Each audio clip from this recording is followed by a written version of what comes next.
20,000 টাকা বেতনের চাকরি করে কেউ 5 তলা বাড়ি করলে আমরা প্রশংসা করে বলি, দেখো 20,000 টাকার বেতনে চাকরি করে 5 তলা বাড়ি করে ফেললো।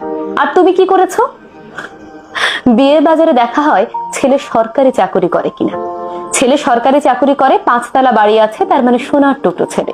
এমন ছেলের কাছে মেয়েকে বিয়ে দেয়াই যায়। কিন্তু ছেলে সৎ কিনা সেই জিনিসটা কজন খোঁজে? আমাদের সমাজে কে কত বড় বাড়ি করলো, কে কয়টা গাড়ি কিনলো, কার কত ব্যাংক ব্যালেন্স আছে, এই জিনিসগুলো দিয়ে মানুষের সম্মান পরিমাপ করা হয়। যে মানুষটা সব থেকে সারাদিন পরিশ্রম করে অল্প কিছু টাকা উপার্জন করে, তার প্রশংসা করতে আপনি কাউকে দেখবেন না। কিন্তু কেউ যদি 20,000 টাকা চাকরি করে ওই যে 5 তলা বাড়ি করে, সবাই তার প্রশংসা পঞ্চমুখ। কেউ জিজ্ঞেস করে না ওই 20,000 টাকার চাকরি করে সে এত বড় দালান কিভাবে করবে।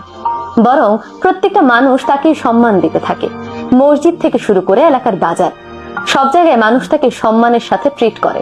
অথচ যে মানুষটা আসলে সৎভাবে ইনকাম করে নিজের জীবন যাপন করছে, সেই মানুষটা সম্মান পাওয়ার যোগ্য। আমাদের সমাজে দুর্নীতি বৃদ্ধির পেছনে যারা দুর্নীতি করছেন তারা যেমন দায়ী, তেমনি আমরাও দায়ী। তারাই দায়ী যারা এই দুর্নীতিগ্রস্ত মানুষগুলোর সমালোচনা না করে বরং এই মানুষগুলোর প্রশংসায় পঞ্চমুখ হই।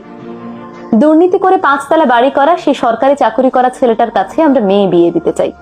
অবশ্য সব সরকারি চাকরিওয়ালা যে দুর্নীতি করেন আমি সেটা বলছি না, কিন্তু সবার আগেই দেখা হয় ছেলেটার ব্যাংক ব্যালেন্স আছে কিনা। সব চাকরি করা ছেলেটার বিয়ের বাজারে পর্যন্ত দাম কম। তাহলে ভেবেই দেখুন না, আমাদের সমাজে এই যে আমরা এই বৈষম্য তৈরি করছি, এটাও কিন্তু দুর্নীতির পেছনে অনেক বড় একটা কারণ।